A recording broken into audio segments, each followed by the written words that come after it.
I remember I didn't resume recording. So the first part that we talk is not recorded.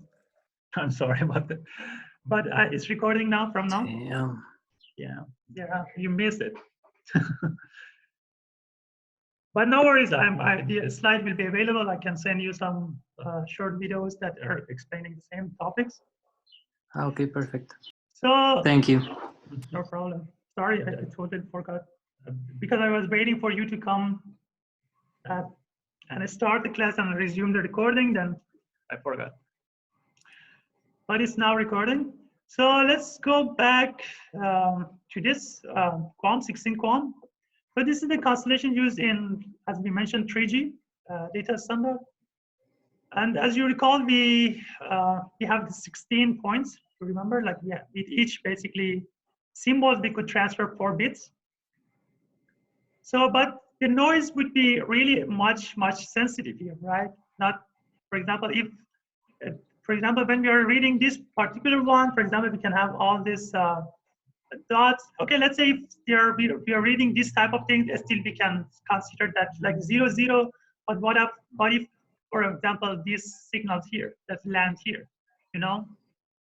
So you can see how sensitive is this basically the signals reading here. And there would be a lot of errors basically introduced in this type of dense, let's say, constellation. This is 16. Imagine we have 64, we have 256. So the noise is much more basically, how to say, damaging here, or it makes a lot of more problems considering this type of dense constellation. So it turns out that there's really basically a deep theory on exactly how this works and what's possible and what bit error rates are. And you can basically say, even for a given modulations scheme and a signal to noise ratio, you can just analytically compute the expected error rate would be for that particular setting. So there is some mathematical assumptions that are made, but this is the basically bedrock principle of radio frequency. And but what's important here is the bit error rate can become arbitrarily low, but it never reaches 0. We never can make the bit error rate 0. We can reduce it by some, as I mentioned, mathematical foundation that it has, but it never gets 0. So we need to basically deal with those situations. So what this turns out in practice basically is that in general, sending packet just as a raw bits, like saying, for example, picking like your constellation such that you have a right number of bits per symbols. For example, you remember we were saying 1, 0, 1, 1. Okay, you get that set of bits from the link layer and you translate it exactly to the physical layer and you transmit that. So it turns out that's not the most efficient way to do that, okay? So we don't directly get the bits from the link layer and transmit in the same order or with the, like, let's say, raw bits. So in practice, if you just directly map your bits to the symbols, your system is going to operate well. Basically, not always well. It's going to basically operate below the Shannon limits. Unless you have very, for example, I don't know, for example, let's say talking about QPSK, maybe there wouldn't be much bit error rate there because you see there's the error range that we can handle is much larger than, for example, 256 QAM. So we don't do that, okay? So what we do basically is something like this. We have, for example, this is the message, hello, you can see here in octet, this is the codes, okay? This is the packet data bits that we receive. And considering for all this octet that transmitted to the bits. But what we transmit, I mean, let's say this goes to the physical layer, but it doesn't go basically, we won't transmit it just like this. We add some redundancy, error correcting codes or symbols in order to make sure that we can recover from the errors. So what we can do, what we are doing here, basically we are adding redundancy, we are increasing the length of the packets. As you can, as it is obvious here.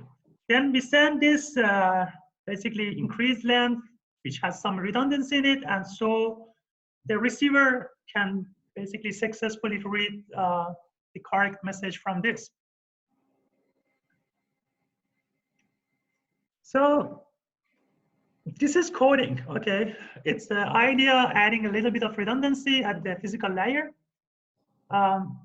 It's not just physical layer, basically you can do it anywhere, but it's almost always done in the physical layer. So the coding is not physical layer specific idea, okay? But to improve your link layer throughput. It's not necessarily that the physical layer things that you need to do, but the whole idea is to improve the throughput. So by adding a bit of redundancy, you can protect from a few bit errors. Although you're making it a bit longer, it will improve the throughput of the system. This is a true both in theory and in the practice.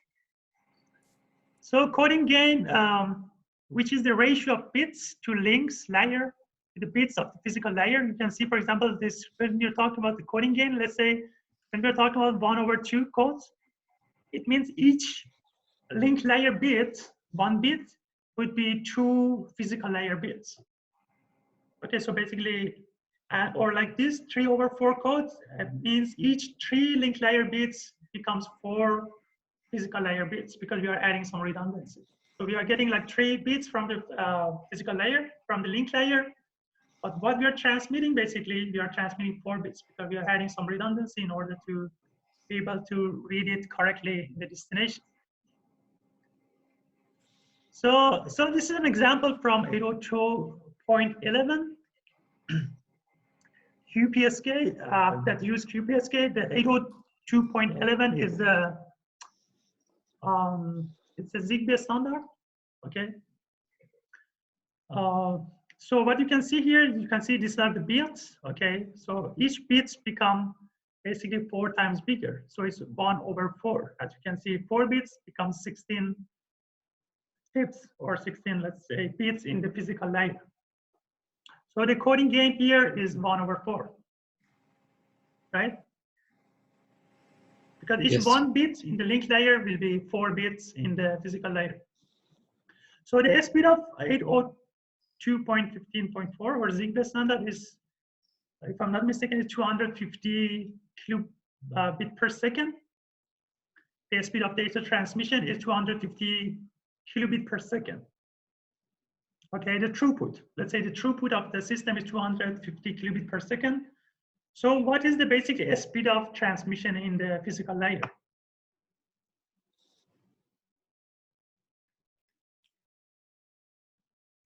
That's a throughput. It means I'm sending, if I'm a Bluetooth, I'm connecting with Bluetooth. That like, I think this is even like the first version. So my throughput is 250 kilobit per second. It means each second I can transmit 250 kilobit of information. Okay.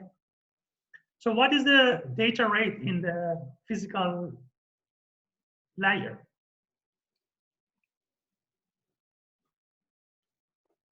Anyone? Any idea? 1/4 of that. 1/4 or 4 times? No, 1/4. So it means we are sending 60 something bits. 62.5. But why?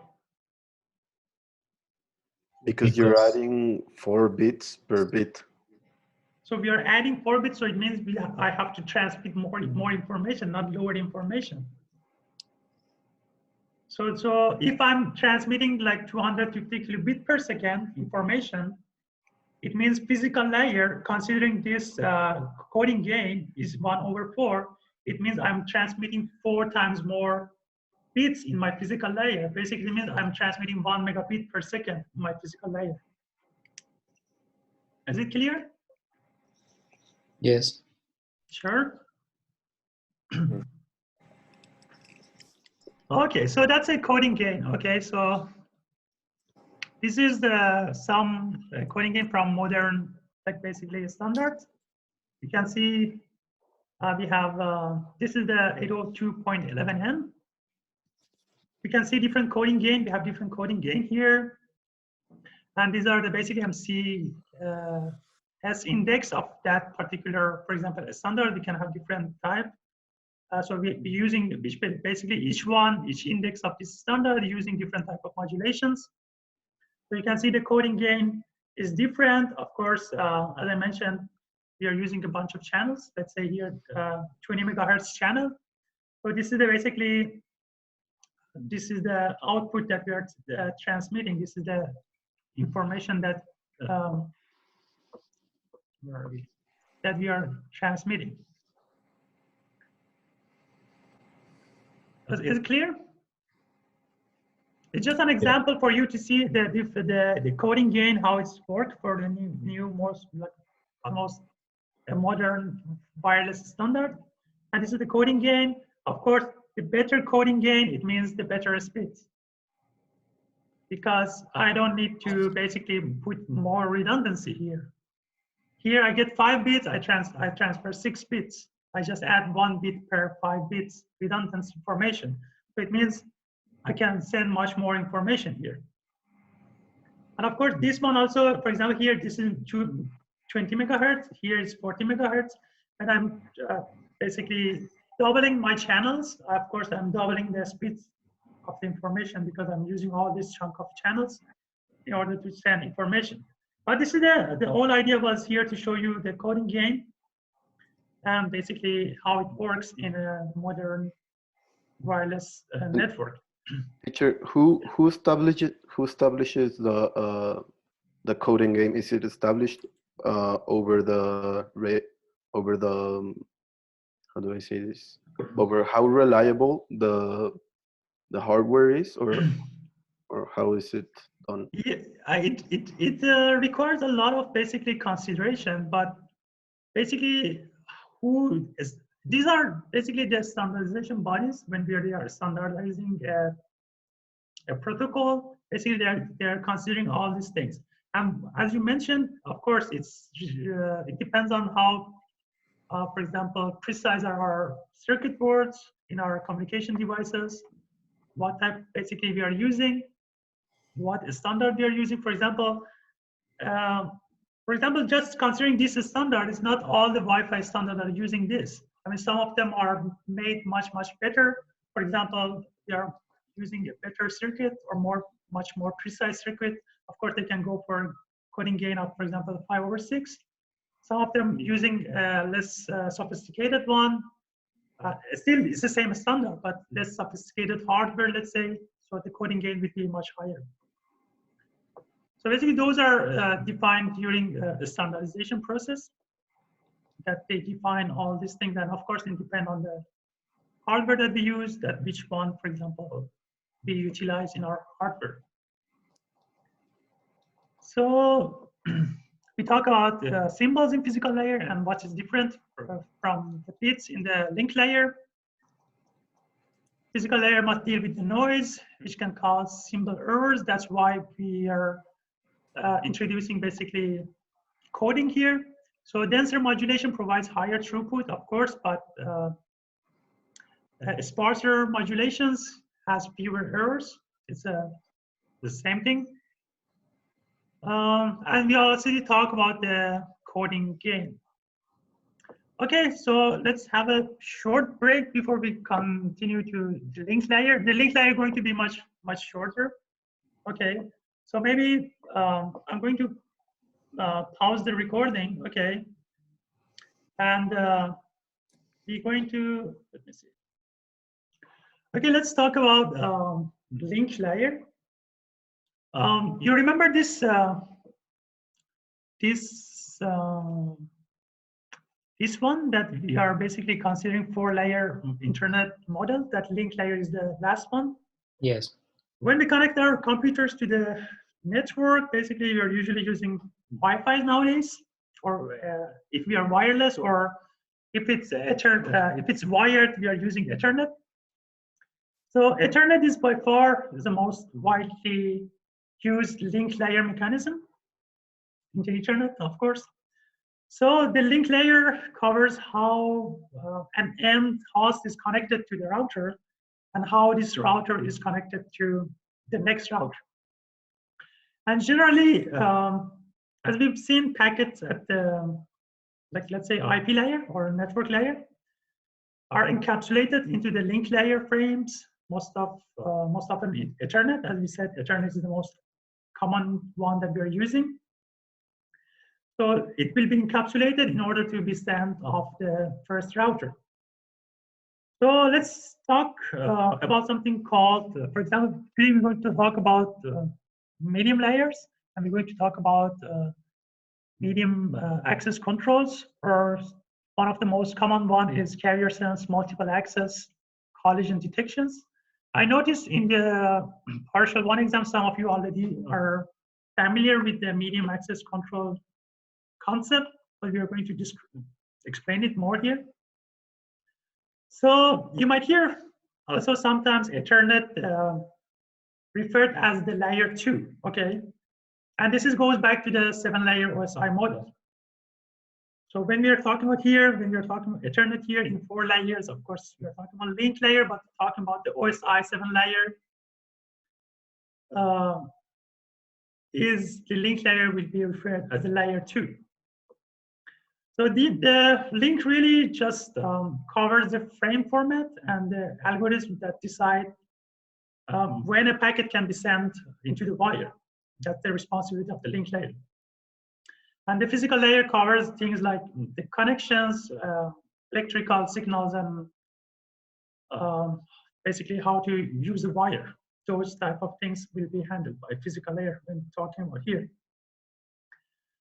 So talking about the Ethernet started out as a mean to connect multiple computers together on a single cable, so like something that you can see here, like a long string or a bus connection. It was basically, in fact, a big yellow cable that snake around either in the walls, in the roofs, or in the ceiling. And the computer would be connected basically down into it. And then they are all sharing access to the same common wire.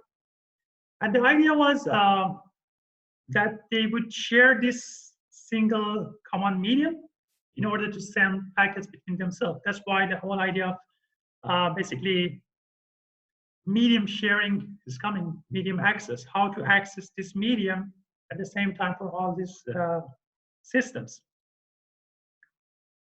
So Ethernet is an example of multiple hosts sharing a common cable, as we saw here. Let's say like this is an example. They are all sharing one medium. As I mentioned, medium can be your cable, the wired Cat5 cable. It can be, the medium can be air. When we're talking about Wi-Fi, can be optical wire, it can be all those things. So to share the medium, we need to decide who gets to send and when, right? Because we are having one medium, we are sharing among all of us. So we have to decide who get to send. Are we going to do it randomly? Are we going to do it in order? How are we going to basically setting the rules in order to do this type of things? And there's a general class of medium access control protocols, or MAC protocols, that basically trying to regulate how we can access this shared medium, all of people that we are using it. So for example, as a silly example, it can be, for example, this communication that we are doing is Ethernet. I'm talking at the moment, let's say we are having 16 people right now in this class, online class. So imagine if all of you start talking at the same time, of course, no one's going to understand what's happening. So we come here, I say, okay, let me talk first, then, I don't know, what is this? Then you unmute, then you talk, then Jorge, you talk, then this is you talk, then Gabriel, you talk. So we're basically organizing this like this way. Something like a token passing. For example, I pass my token, the next one, now he has time to talk. Like those circle meeting that they sit and they have a, I don't know, something in their hand. When you have that, you are able to talk, and you pass to the next one, next person, now his turn or his turn is to talk. So that's basically can be an example of medium access. So we need to basically regulate it. Let's look at some examples of different medium access control protocols. There's actually been dozens of or hundreds or thousands of basically medium access control protocols published, invented over many years. I have personally few papers on it. It's not that impressive, but it's a topic that a lot of people are working on it. For example, let's say talk about Ethernet or talk about different type of network that we have. We are not just having one network, right? We are having, I don't know, IoT network, we are having Bluetooth network, we are having Ethernet network, wireless network. So all of them, especially when we are talking about more modern networks, there are tons of papers and tons of basically MAC protocols that are coming out every day, proposing some improvement over the convenient MAC protocols. Of course, most of them are going to be forgotten, vanished, and some of them becomes standardized, and those are the ones that we are using in our daily life. This is the one of the oldest and one of the simplest one, packet switch. It's used in packet switch radio network. The name is Aloha. We're going to talk about it just to put the base. Another one is like carrier sense multiple access collision detections, the one that we use in Ethernet. Another one is carrier sense multiple access of avoidance we use in Wi-Fi. We have like frequency division multiple access, time division multiple access, CDMA, and a lot of more different type of MAC protocols that we're going to talk about, mainly these three briefly. But of course, we have some goals in our mind. We would like to have, for example, high utilization of the shared medium. We want to achieve basically this particular goals when we're talking about MAC protocols. So we want to have high utilization of it. We don't want basically sensors to start, basically end hosts to start colliding the basically packets. Not, for example, the one example about the Zoom I mentioned, we want everyone to understand what's happening. That's why we are organizing who is going to talk at the moment. We want to have a fairness among end hosts. For example, we want all end hosts to get some fair amount of basically usage for the channel. We want it to be simple and low cost to implement because we want it to be popular. We want everyone to use it. And we want it to be robust to errors and fault tolerant. You already know what's fault tolerant. Robustness also is the same thing. When a system is basically failed, the whole network doesn't go down because one single failure. So let's start with this example that basically were used in the earliest medium access control protocol that was called Aloha protocol. And it's used in Aloha network in Hawaii. So there are Hawaiian islands. These are Hawaiian islands. And then there was a relay. There was a central station in Oahu, and then relays in all different stations, all different islands in Kauai, Molokai, Maui, and Hawaii itself. So the idea was each of these end hosts that wanted to send information, they would send to Oahu, and Oahu would broadcast the message for everyone else. That was how it was basically set up. That was the central station they were sending to this, and then this was broadcasting to everyone else. So the way that Aloha worked well was basically using these schemes. So we have this end host that would transmit their message, let's say, into this frequency one. So these are basically transmitting message into frequencies, let's call it the frequency 0. And basically,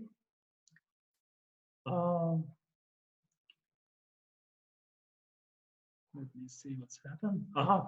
Then the central station was sending, basically broadcasting the information on frequency 1.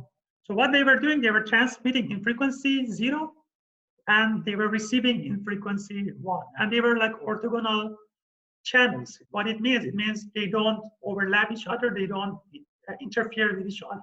They are two different channels, totally independent. So this was the system basically that was using.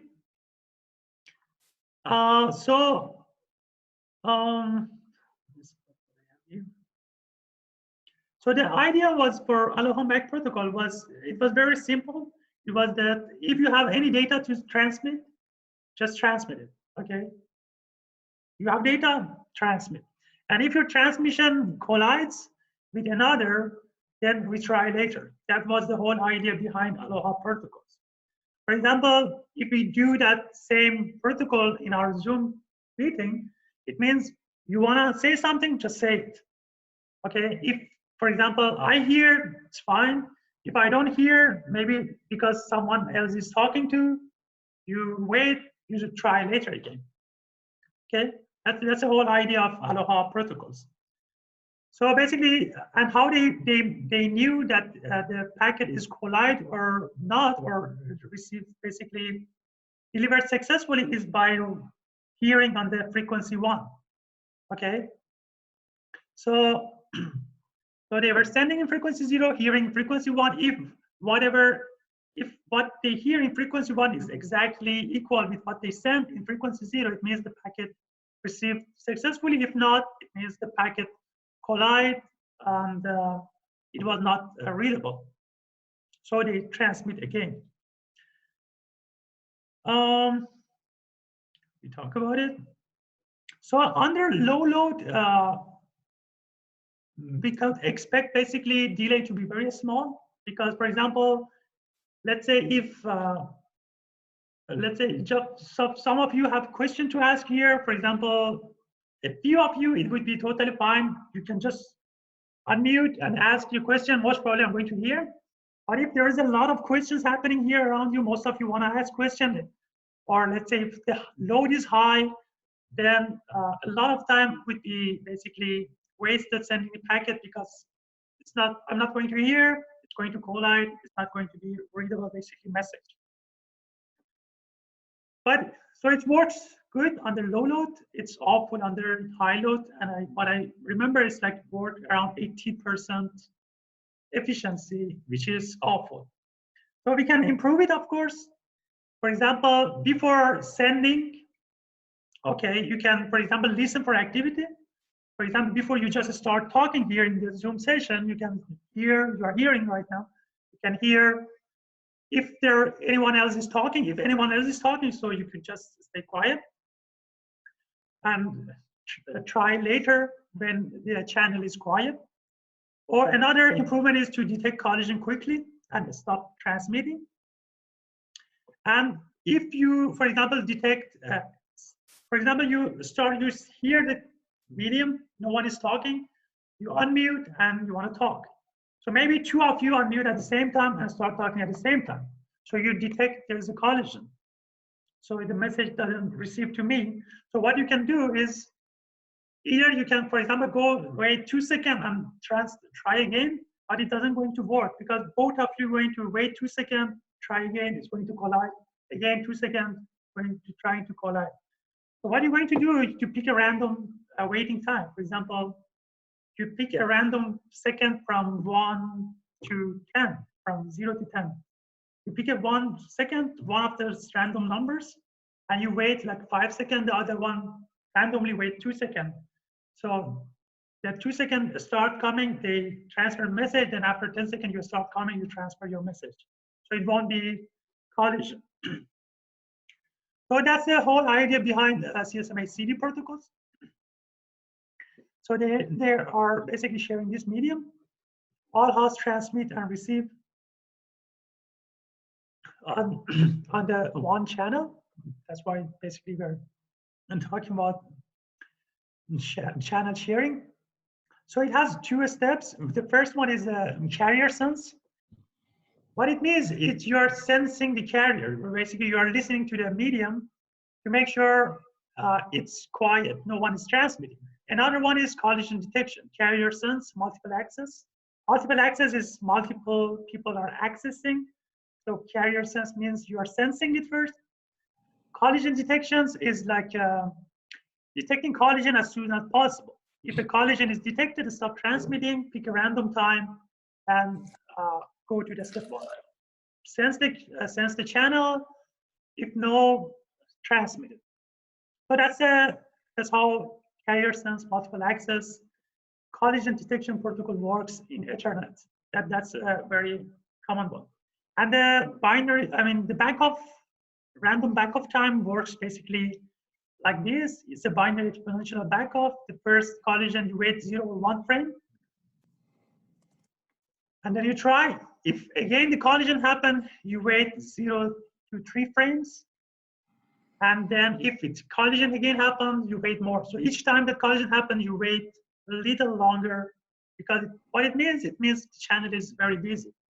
And using this binary exponential backoff, it helps to reduce the collision basically effectively. Just so how this works basically, sharing this medium. I'll try to draw something here. For example, packet, the system A has packet to send for, let's say, for system B. So the address would be put it on the packet, and then A start transmitting to the D. So the packet goes, the first bit goes all the way till the packet receives to the D. So all this other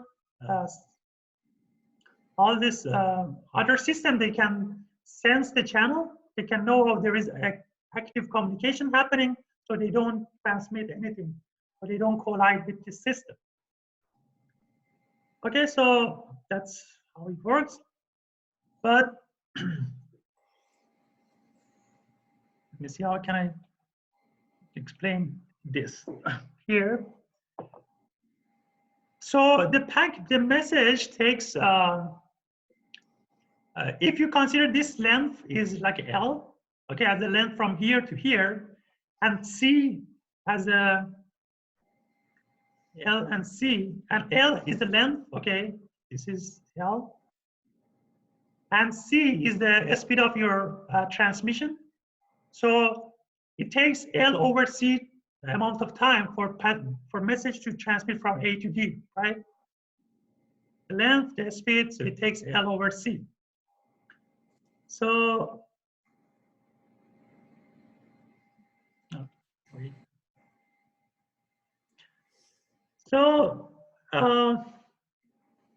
it takes L over C for a message to transmit from A to D, and another L over C for message to transmit from D to A. So it basically takes 2L over C for a message to transfer from A to D and come back. So there's turned out to be this packet size requirement for when we're talking about this. And what is the issue here? If, for example, let's say I'm transmitting a packet to D, okay? This is the message that has the address of D. I start transmitting, so with the first bit in the channels, I'm transmitting, so messages arrive here. But now D have some message to send to A, let's say. So D starts sensing the channel. The channel is vacant because my first bit is not arrived yet. So the system D starts sending some message to A because the channel is still vacant here. Okay. So this is going to cause collision, right? Because these two going to basically obviously cancel each other. All the message that other systems going to hear is basically unreadable bits because the signal has collided. But that's a problem, okay? So this collision is going to happen. This collision is going to broadcast it in the system in both ways. All the system going to know there was a collision, okay? But what's going to happen is trying again later. But what happened, what the problem is, let's say if A send a message for D, okay? Like this is a message for D, then D wakes up and send a message for A. Okay, sorry, my bad writing. D wake up, sense there is no one transmitting, send a message. But before A received this collision, A is already finished with the message. So that's all the messages. So A already sent the last bit of the message and transmit, so the message went through without problem, right?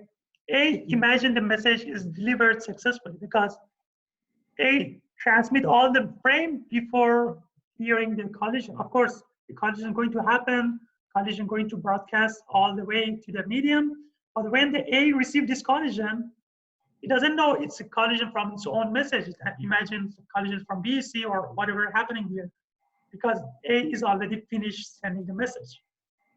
Is it clear what we're going from here? Yes. So A is already transmitted. So this is an issue, okay? So there should be a packet size requirement. If the packet is so short, A going to finish with the transmission before noticing the packet is collided. So for an end host to detect a collision before it finishes transmission of packet, it requires packet, this is the packet size, R is the rate. It should be packet size over rate should be bigger than or bigger or equal to 2 multiple length of this length of basically our medium divided by C. And why is that? It's because the reason that we talk. Because it takes L over C for a message to transmit from D to A, and another L over C to come back. Okay.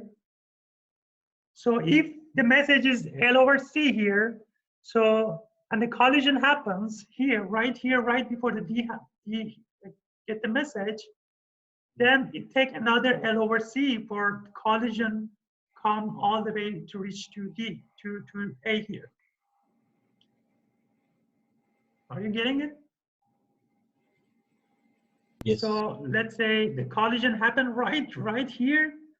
So now the collision is broadcasting all over the medium because it's a signal, it's a voltage, right? So it takes another L over C to get here. So we need 2 L over C. It almost takes 2 L over C in order to go and come back.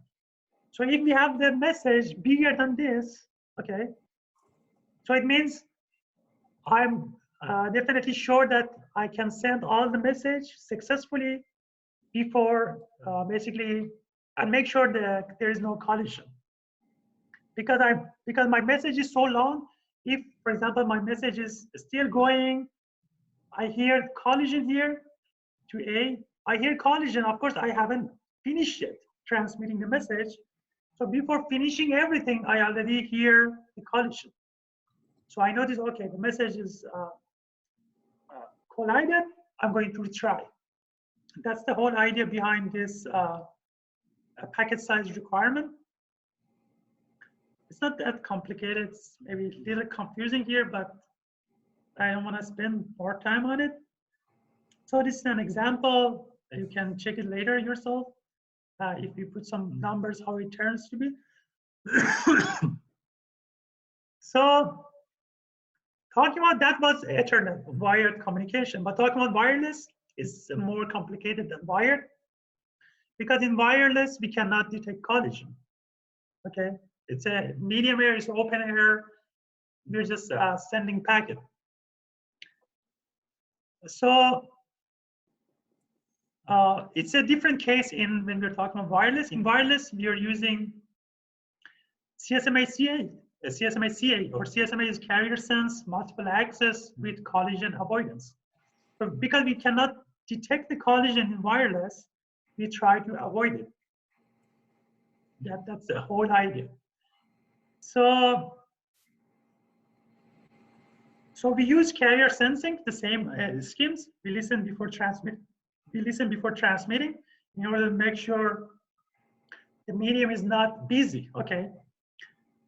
And if it's busy, we choose a random backoff time in order to back off and transmit, try again. So that's the same idea that we saw before. The collision avoidance part is what we do, we transmit a short jamming signal before sending the frame. So basically what we do here, if I'm the wireless one, I transmit the jamming signals. Basically by that jamming signal, I'm informing everyone I'm trying to send frame. So if you hear the jamming signals, you're going to basically back off. You're not going to transmit. So channel going to be available for me in order to transmit, or I'm going to reserve the channel for my transmission. That's basically trying to avoid the collision. So also collision can be inferred. We use a CRC code and acknowledgement, for example, from receivers to make sure there's no collision. When I say, for example, my jamming signals, the receivers send me acknowledgement that there is no collision, so I know the channel is ready for me to transmit my packet. That's basically how it works in wireless signals. If the channel is busy, of course, we're going to do the backup. Talking about the wireless signals, it has two problems that is already well known. The first is a hidden terminal. Let's say A and C, they are both wants to transmit to B, but A and C, they are out of the basically out of the area of each other. They can, A and C cannot hear each other, wireless signals, but they can hear B and they want to transmit to B. So what happens here, A and C, they both start transmitting to B, and of course, it's going to be a collision at B. That's called hidden terminal because, for example, C is a hidden terminal for A. A doesn't know C exists because it's out of the transmission range. So that's a hidden terminal problem. There are tons of schemes out there proposing different solutions for this. And another one is the exposed terminal. So B and C, they can hear each other, but can safely send to A and D, okay? For example, B and C, they are in the range of each other, right? But, so they cannot send at the same time to each other. But what they can do, they can send, B can send to A, right? And C can send to D. Is it clear? But they don't do because basically they think they cannot do that because they think the channel is busy. So that's another, basically they call it exposed terminal. It's another issue in wireless systems. But in wireless, we use another things like ready to send and clear to send, basically schemes, or MACA they call it. Or basically, this means request to send, and CTC means clear to send. So what it happens here, in order to solve this issue, B stimulates C with request to send, okay? So basically, B send a request to send message. Of course, A hears, C hears, both they hear this, and A hears request to send. Of course, it differs and allows it sends, for example, clear to send to B. C replies to B. C replies to B with a clear to send. That's okay, because you're trying to send. Okay, it's clear. I'm not going to transmit. And D hears clear to send. Clear to send and defers to allow the data from B to C. So that's how basically using request to send and clear to send, they try to solve that issue so they can basically send information to each other without a problem, in order basically keeping the channel free. Skipping basically going very fast these things. There are a few concepts I'm going to talk quickly. You're going to read it in Metacast. I'm not going to take time. There are different type of basically data flow. We have direct, basically simplex, which means from mainframe to monitor, for example. That's a simplex. The way that your monitor for your keywords is connected to your PC is a simplex. It's only one-way direction, one-way communication. We have half duplex. It's two-way communication, but one at a time. And we have full duplex. It means both end hosts can talk to each other at the same time. Okay. So remember, simplex, half duplex, full duplex. Half duplex is like actually yeah. Simplex is the like UPS device we are just receiving, right? Keyboard, mouse that just sending the information. Half duplex you can consider like a walkie-talkie. You remember that you press the thing button, you talk, then you have to disconnect so other person can talk. It's a half duplex communication, one at a time. And full duplex is both parties can talk at the same time without any problem. That's data flow. And we have different type of topology in the network. We have, for example, mesh topology, star topology, boss, and a ring. And they are very basically explanatory by the name. This is the mesh topology. It means all of them are connected to each other. You remember we were talking about this this equation before. So in order to connect all of them together, you need this many links. So of course, for example, this one is the prose is robust, very robust, but the problem with this type of topology, it requires many cables or installation of many input-output ports for them because all of them are connected to each other. Another is star topology. That, for example, you have a hub, you're connecting different topology, different basically a station to one hub. That's a star topology. It's robust against a node failure. For example, if this one fails, of course, the system going to just continue with this tree without any problem. But if the problem with this is that it has single point of failure. If the hub fails, it means the whole network is failed. That's a problem with this topology. Another one is a boss topology. The example can be first generation of Ethernet that we use. Basically, any problems, if the problem happened here, of course, the system is going to continue, but if the problem happened in the line, it's going to terminate the whole network. And the ring topology is, of course, it's a different station attached to each other into the ring. It's not popular, really. We don't use it anymore. And another can be hybrid. It can be, for example, boss topology that are connected to the hub in a basically a star topology. Okay. So I just wanted to finish before finishing the sessions. That's all from today's class, basically. Is there any questions?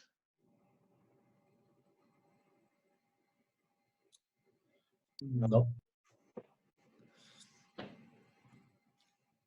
Let me see. Questions, comments?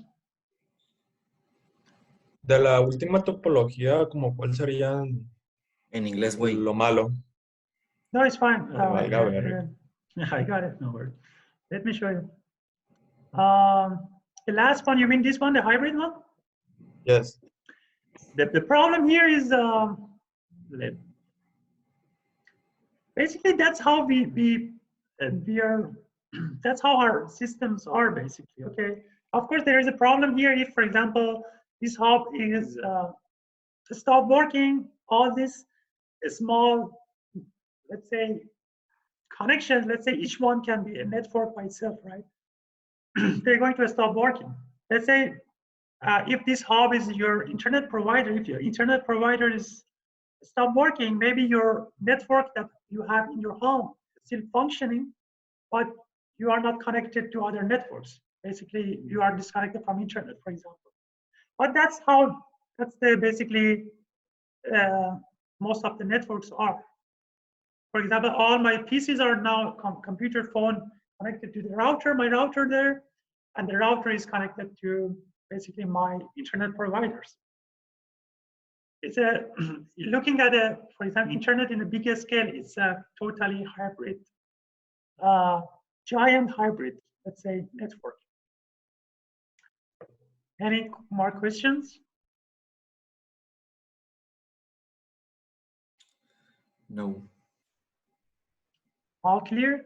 Okay, so I'm going to let me stop sharing. Stop. Do you see my screen now? No. That's good. Let me discard this. So I want to share with you what's happening in the quickly in the NetACAD things. So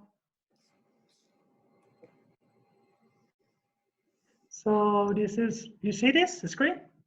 Yes. You see my Yes. browser, right? Yeah. Exactly. So we have. So I'm going to basically we're going to continue the same way. Sorry, this class took a bit more time because I wanted to finish with this. But what we're going to do, we're going to continue this. I'm going to put an announcement in the canvas right now, so you can have a one paragraph short description of what we talk about, and keep it a paragraph, keep it like 4 or 5 lines, just not one line. A real paragraph, nice short paragraphs. Not just one line, at least 3 or 4 lines. And if you go to home, you can see, for example, the slide is there already. The slide is uploaded here. In the NetACAD, you can read now chapter 4. And for the quizzes, you do the quiz of chapter 4 till this Thursday. And for the exams or assignments here, the deadline for this one is next Monday, before my class. So you have Okay. more time for this. So any questions? We're basically done. All good. All good? So the quiz and the exam have different due dates? Yes, quiz is for next Thursday before the class. Okay. But the exam, that was a recommendation by one of you. I don't remember who recommended me that. And I thought it makes sense. So you can have more time for the exam because maybe the questions are slightly harder. So the class in Thursday might clear some doubts, so you answer it better. But the quiz is simpler, so you can just read the chapter and answer it. Okay. Okay, Okay. guys? Perfect. Thank you. See you next week. But check the links. You have already the links. I'm going to announce it also in the remind, the link with for the theory class, basically. Okay, thanks. So if you have any question, you can always text me and remind. I'm really there almost 24/7. Okay. So Okay, thank you. try to Bye. utilize. Take care. See you. Bye. Okay. Thank See you. Have a nice day. Thank you, teacher. I upload the recording.